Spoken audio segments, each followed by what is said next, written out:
దివ్యమూర్తుల పుణ్యగాథలలో కపిల మహర్షి చరిత్ర గురించి తెలుసుకుందాం. తొల్లి కృతయుగమున విశ్వసృష్టి నిర్మాణము కొరకు సహాయపడవలసినదిగా కర్దమ ప్రజాపతిని బ్రహ్మ నియమించెను. అతడు పెక్కేండ్లు తపస్సు చేయగా విష్ణుమూర్తి ప్రత్యక్షమై అతనికి సంతాన ప్రాప్తి కొరకు వరమిచ్చి అదృశ్యమయ్యను. తరువాత కొంతకాలమునకు కర్దమ ప్రజాపతికి దేవహూతి వలన 9 మంది కుమార్తెలను గనెను.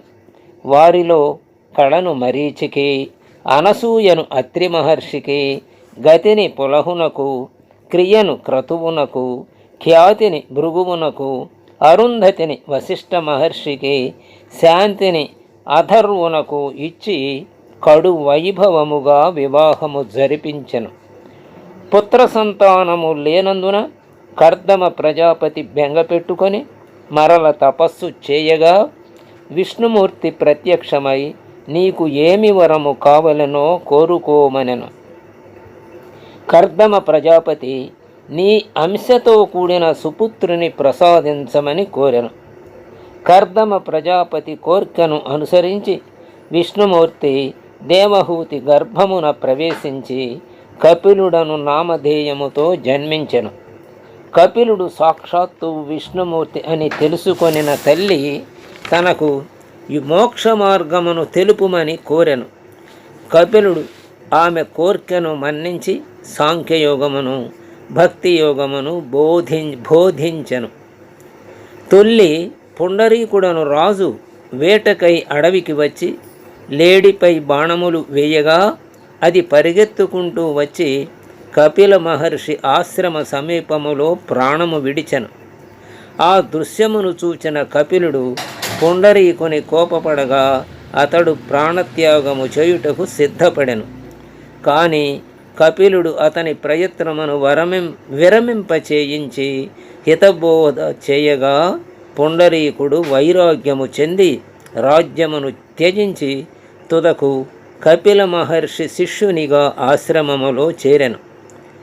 ఒకప్పుడు సగర చక్రవర్తి అశ్వమేధ యాగము చేయగా ఇంద్రుడు యశ్వమును తస్కరించి పాతాళమున తపస్సు చేసుకొనుచున్న కపిల మహర్షి ఆశ్రమమున బంధించెను. సగర చక్రవర్తి తన 60,000 కుమారులను యజ్ఞాశ్వమును వెతికి పట్టుకు రమ్మని పంపగా వారు అనేక ప్రాంతములలో వెతకి ఎక్కడనూ కానక తుదకు భూమిని త్రవ్వి పాతాళ లోకమునకు వెళ్ళగా వారు కపిల మహర్షి ఆశ్రమము వద్ద అశ్వమును కనుగొనిరి. మూర్ఖులైన వారు ఈ అశ్వమును కపిలుడే దొగిలించినాడని తలచి అతనిని తోలనాడుతూ అతనిని బంధించుటకు దగ్గరకు పోయిరి. సగరపుత్రుల కేకలు అరుపులు విని కపిల మహర్షి ధ్యానములో ఉన్న తన నేత్రములను తెరువగా క్షణములో వారు భస్మమైరి. సగరుడు తన పుత్రులు గాని అశ్వము గాని తిరిగి రానందున అసమంజుని కుమారుడు అయిన అంశుమంతుని పంపగా అతడు కూడా అశ్వము కొరకు వెతుకుకుంటూ తుదకు పాతాళ లోకమునకు వెళ్ళగా కపిల మహర్షి ఆశ్రమమునందు అశ్వమును కనుగొనెను. అంశుమంతుడు కపిల మహర్షిని చూచి 2 చేతులు జోడించి నమస్కరించి వినయ విధేయతలతో తాను వచ్చిన కార్యమును తెలుపగా కపిల మహర్షి అంశుమంతుని భక్తి ప్రపత్తులకు మెచ్చి యజ్ఞాశ్వమును తీసుకొని పోవుటకు అనుమతి ఇచ్చెను. అంశుమంతుడు తన పినతండ్రుల స్థితిని తెలుసుకొని వారిని ఉద్ధరించు మార్గము తెలుపుమని కపిల మహర్షిని వేడుకొనెను. అప్పుడు కపిల మహర్షి గంగా జలమును రప్పించి తన పినతండ్రుల భస్మము మీదుగా ప్రవహింపజేసిన వారు మోక్షము పొంది స్వర్గలోకమునకు పోవుదురని చెప్పెను. అంశుమంతుడు యజ్ఞాశ్వమును తీసుకొని తాతకు అప్పగించగా సగరుడు అశ్వమేధ యాగమును నిర్విఘ్నముగా నిర్వహించెను. అంశుమంతుడు కొంతకాలము రాజ్యపాలన చేసి తదుపరి తన రాజ్యమును తన కుమారుడు అయిన దిలీపునకు అప్పగించి గంగను దివి నుండి భువికి రప్పించుటకు తపోవనమునకు వెళ్ళి ఘోర తపస్సు చేసి విఫలుడయ్యాను.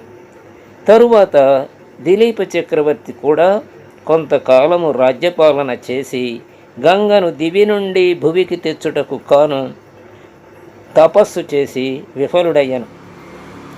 ఆ తరువాత దిలీపుని కుమారుడు భగీరథుడు తన రాజ్యమును కుమారునకు అప్పగించి గంగ కొరకు ఘోర తపస్సు చేసి పరమేశ్వరుని ప్రసన్నుని చేసుకొని గంగను దివి నుండి భువికి రప్పించి పాతాళ లోకములో ఉన్న తన ముత్తాతల భస్మము మీదుగా ప్రవహింపచేయగా సగరుని 60,000 మంది కుమారులు మోక్షము పొంది స్వర్గమును చేరిరి.